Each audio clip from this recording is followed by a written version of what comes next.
ఎదగమని మొక్క నీకు చెబుతుంది.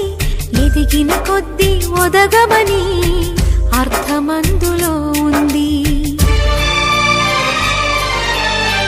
అపజయాలు కలిగిన చోటే గెలుపు పిలుపు వినిపిస్తుంది.